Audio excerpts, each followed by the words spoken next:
Boa tarde, pessoal. Hoje a Lightning Talk é sobre blockchain e a ideia principal é que a gente entenda o hype de tudo isso que está acontecendo, de que deixe de ser um hype para a gente e a gente consiga, de fato, entender quando alguém fala sobre blockchain com a gente. Beleza? Então, vamos começar do início, né? Que é importante para caramba. Vamos entender o que é a blockchain. É uma rede de blocos ligados por um hash. A maioria do pessoal aqui é técnico, então nada mais é do que uma lista encadeada. Todo mundo conhece lista encadeada, né? O próximo item tem o apontamento para o anterior e assim por diante. Beleza. Para quem não é técnico e não sabe o que é hash, mas sabe o que é uma lista encadeada. Lista encadeada é como se fosse um trilho de trem. Cada o vagão da frente está ligado no vagão de trás e assim por diante. Hash. O hash é uma função de derivar, né? Então, para o pessoal do JavaScript, é a mesma coisa que eu fazer um reducer em um array. Eu vou pegar algo que é grande e vou transformar ele em um ponto pequeno. Beleza. E para humanos, o que é um hash? Hash é uma impressão digital. Com a minha impressão digital, eu consigo fazer uma asserção de que sou eu que estou ali, mas eu não consigo converter a minha impressão digital no Pedro. Então, é só uma chave que sou eu. Não necessariamente eu consigo pegar os meus dados. Ok? O que é o ponto principal de blockchain que a gente tem? A ideia de descentralização, que é o ponto principal que a gente tem hoje. Mas descentralizado como? Cada nó do nosso blockchain, cada pessoa que estiver ou minerando ou participando da nossa rede, se for uma rede permissionada, a gente vai ver isso mais para frente, cada pessoa que faz parte desse ingresso, ele vai ter uma cópia total dos dados. O que isso quer dizer? Quer dizer que se a gente faz uma rede, todos nós que estamos aqui no Lightning Talk hoje, eu comecei a rede, todo mundo participa. Se eu falar assim, a partir de hoje não existe mais a rede, eu deleto o meu nó, todos vocês ainda têm a rede. Então, é algo que pode ser perpetuado, que a gente tira a ideia de owner de alguém. Isso consegue ter um valor intrínseco e consegue gerar sem ter necessariamente o criador participando disso. É como se fosse a internet hoje. Hoje as pessoas não conseguem desligar a internet, conseguem desligar os maiores DNS, né? Atrapalharia muito nossa vida, mas a internet ainda existiria. Beleza, a segurança de um hashcode. Então, esse hash, como é que eu vou converter esse hash? Essa impressão digital, ela vai ser convertida como? Vão ser 256 caracteres, tá? E o security dela, que é o ponto principal de quando eu vou fazer uma mineração, que eu vou falar, não é só eu pegar aquele bloco e gerar um nonce e gerar um hash daquele bloco qualquer. Eu tenho que pegar um nonce específico. Esse nonce é um número que, junto com os dados que eu estou passando para algum bloco, ele vai pegar e vai gerar um hash que começa ou com zeros ou que é maior do que algum número específico, depende da implementação que eu estou fazendo. Dando o exemplo do número de zeros. Pense numa string muito grande, que é um hash, e eu pego e falo que o hash gerado daqueles meus dados tem que começar com 5 zeros. Então, esse é o nível de segurança da minha criptografia. Ou, então, eu quero que ele seja um valor maior do que essa string que eu estou passando. Então, é um outro valor de segurança. Então, são dois tipos de implementação diferentes. Então, o security hash vem da forma que a gente está pegando e está implementando a segurança dos nossos blocos. Ok? E qual que é o ponto principal do blockchain? O que o blockchain vem para... Todo mundo falando que é uma tecnologia disruptiva e tal, vai ser ruim para os bancos. O que tecnicamente isso valida o blockchain? O blockchain ele é um protocolo de confiança. O que isso quer dizer? Quer dizer que, dando o mesmo exemplo de a gente tem uma rede, nós todos que estamos aqui. Quando eu falo que eu vou transacionar alguma coisa, não é a minha palavra que vale, é a minha palavra mais metade das pessoas que estão aqui. Se metade das pessoas falarem que isso não está válido, a outra metade falar que está válido, a gente já tem metade mais um. Então, é uma transação válida, ok? Então, o que acontece? A gente tem um protocolo que a gente conversa todas as pessoas da rede, todos os nós, verificando algo. Então, o pessoal chama de confiança intrínseca. É uma confiança que não está no Edueu, não está no Carpanese, não está no Paola. Ninguém especificamente vai ter confiança. É uma confiança da rede, sabe? A rede que vai pegar e vai definir aquilo. Então, é uma ideia de consenso. Pegando essa palavra palavra-chave consenso, se vocês começarem a ler sobre blockchain, vocês vão ler muito essa palavra. Vai ser um buzzword mais forte do que blockchain. Beleza. Falando sobre a lista encadeada. Se é uma lista encadeada que o próximo tem que ter a chave do primeiro, de onde surgiu o Big Bang, né? De onde surge esse primeiro bloco? Como que a gente inicia um blockchain? Tem uma implementação que chama Genesis Block. Ela é o primeiro bloco da rede que o desenvolvedor pega, cria esse bloco e passa algumas especificações para esse bloco. Daí esse é o bloco principal. Ele não tem nenhum apontamento anterior, mas todos os blocos partem dele. Ele é como se fosse a semente da sua blockchain, da sua rede blockchain. Beleza? Até aqui alguma dúvida? Então, aqui tem um exemplo desenhado de o que seria uma rede blockchain. Então, eu tenho o meu conteúdo, que são as coisas que eu passo para dentro dessa rede. Eu tenho o que envolve a rede, que seria o hash. Ali, no primeiro caso, não tem nenhum apontamento para trás. Aquele bloco é o meu bloco Gênesis. E, a partir daí, eu começo a ter os dados para trás. A setinha tá errada, tá? A setinha teria que estar para trás. Só que eu achei essa fotinha há pouco tempo. Então.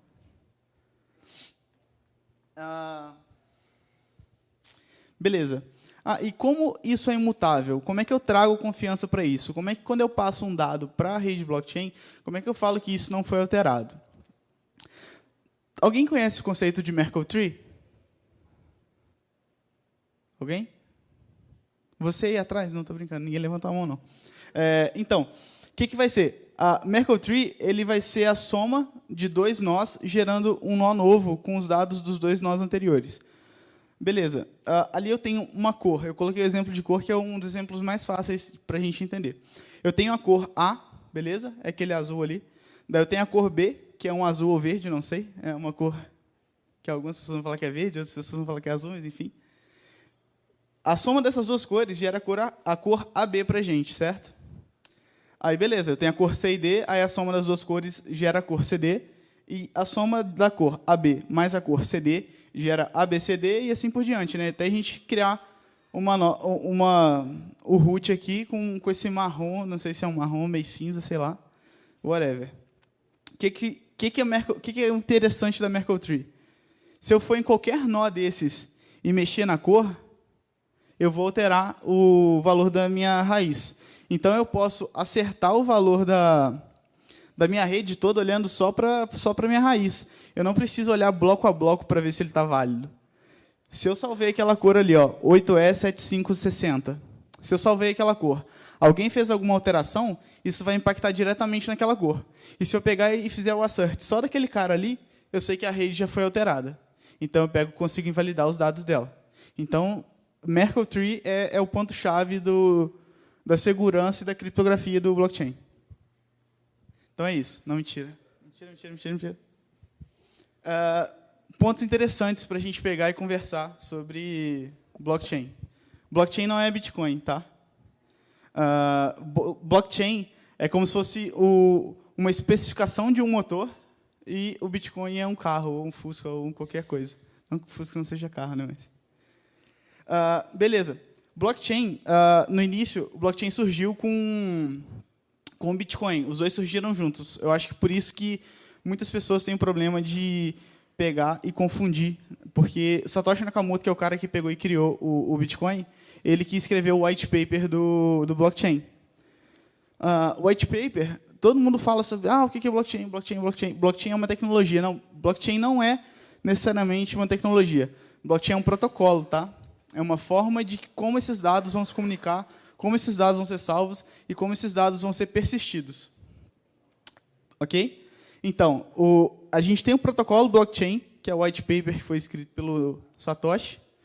Daí a gente tem a implementação de um protocolo, que seria a rede do Bitcoin em si, não levando o Bitcoin mesmo assim. Daí a gente tem a empresa que é a holding do Bitcoin, e daí a gente tem a cripto, que é o Bitcoin de fato. Então, você falar que é a mesma coisa que você falar que um carro é um motor, ou é uma especificação de um motor. Então, é a mesma coisa, mas, na verdade, são coisas diferentes. A ideia de classe e objeto aqui, mais ou menos. Quais são as implementações dos protocolos mais famosos que a gente tem hoje? Todo mundo conhece Bitcoin? Alguém não conhece Bitcoin? Não, beleza.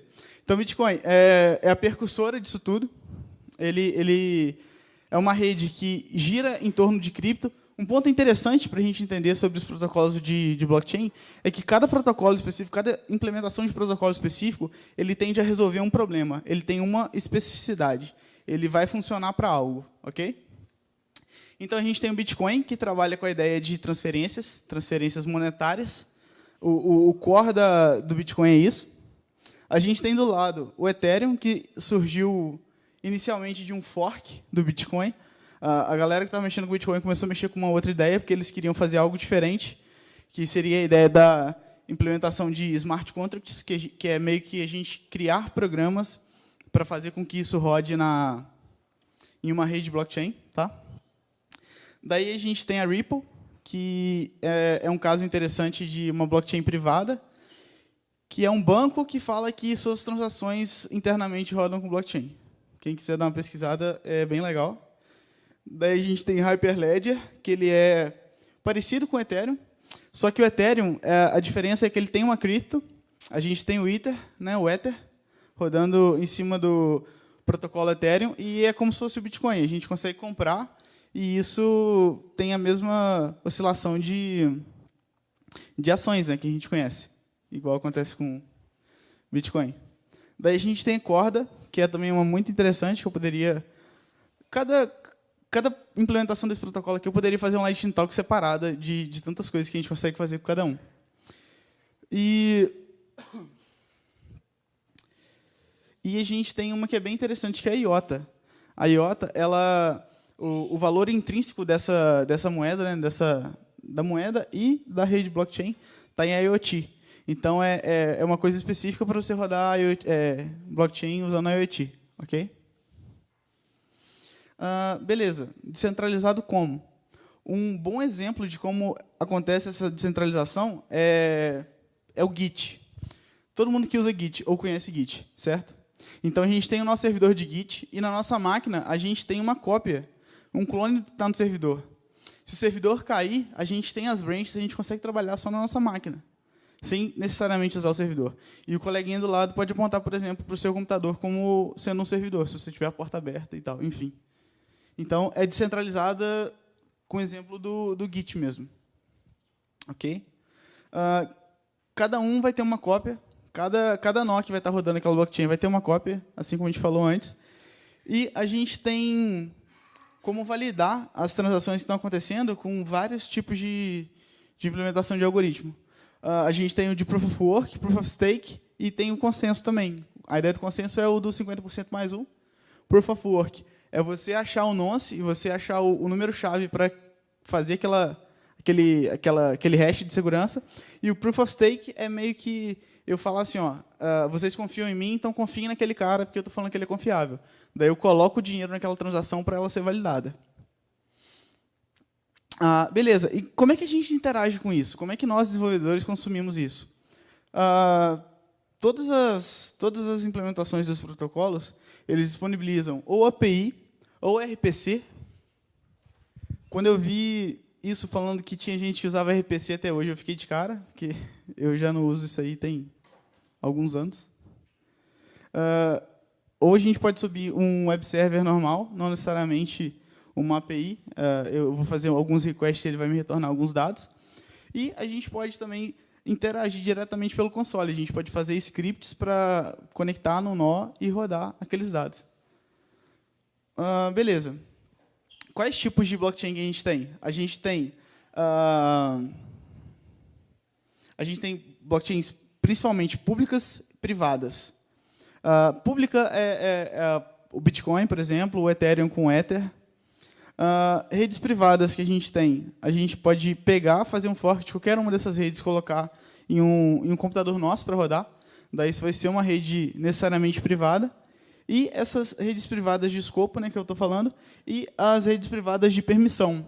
O Hyperledger é muito interessante porque ele não tem uma cripto nessa implementação do protocolo. Ele não tem uma cripto, então ele não vende cripto para as pessoas, mas ele trabalha com uma ideia de permissão e a ideia de consensos. Então, eu posso colocar duas redes de supermercados grandes, validando algumas coisas, para que uma faça o consenso do outro. Então, uma rede vai pegar e vai validar as transações do outro. Isso vai gerar a ideia de confiança para quem estiver consumindo esses dados.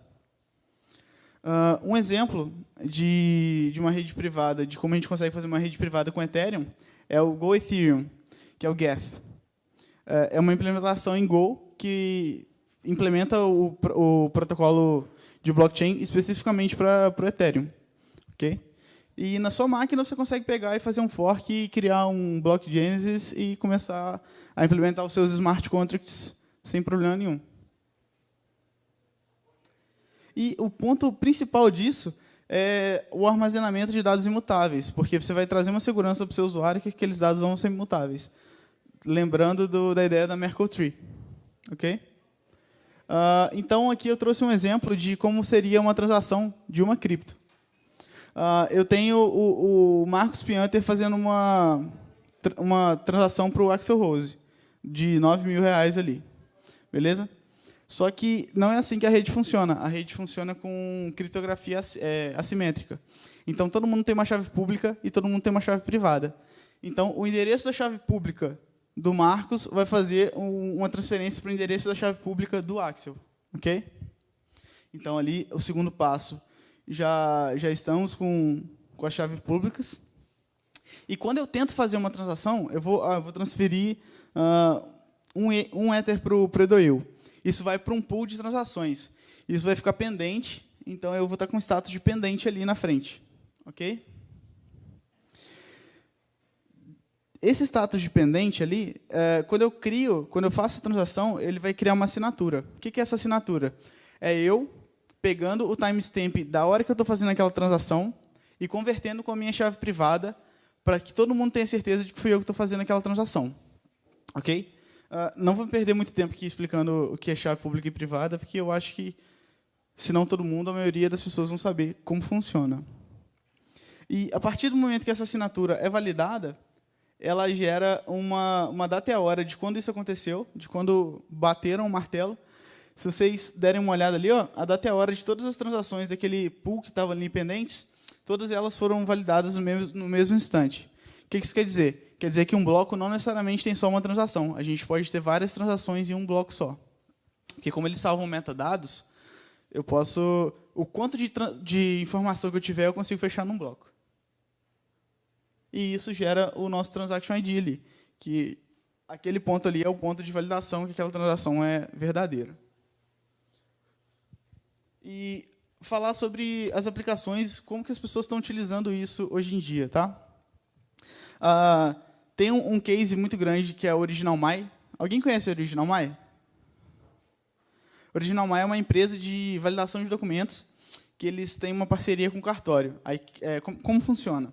Você envia um documento para a OriginalMy, a OriginalMy verifica esse documento no cartório e essa validação desse documento é publicada em uma rede de blockchain.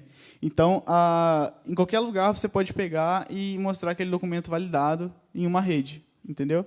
Então, você pega e consegue não ter que fazer uma cópia autenticada. Todas as cópias já estão autenticadas, porque todas as cópias vão ter o hash. E eu consigo fazer um assert de que aquela cópia está na minha rede. Eu posso fazer a criação de tokens. Tokens, o que são? Token é um bem e ele pode ser indivisível ou divisível. Um exemplo de token divisível é dinheiro, né? Eu posso passar metade de R$1 para alguém. Então, eu consigo dividir esse token. Um exemplo muito interessante de token divisível que teve foi o CryptoKitties. Alguém já ouviu falar de CryptoKitties? CryptoKitties é um jogo que foi feito utilizando a plataforma Ethereum, que era o seguinte: ele criava um token indivisível e vinculava esse token indivisível com um gato desenhado. Daí, eu tinha várias pessoas tendo vários gatos, e eu podia cruzar o meu gato com o gato de alguém. Aí eles tinham uma espécie de algoritmo genético que pegava e fazia o cruzamento desses dois gatos, e gerava um terceiro gato único. Então, é como se fosse um colecionável, só que um colecionável a nível de dados, e não, de fato, eu ter um bem tátil na minha mão. E isso é completamente revolucionário. Tem alguns países que já estão utilizando alguns pontos de votação com blockchain.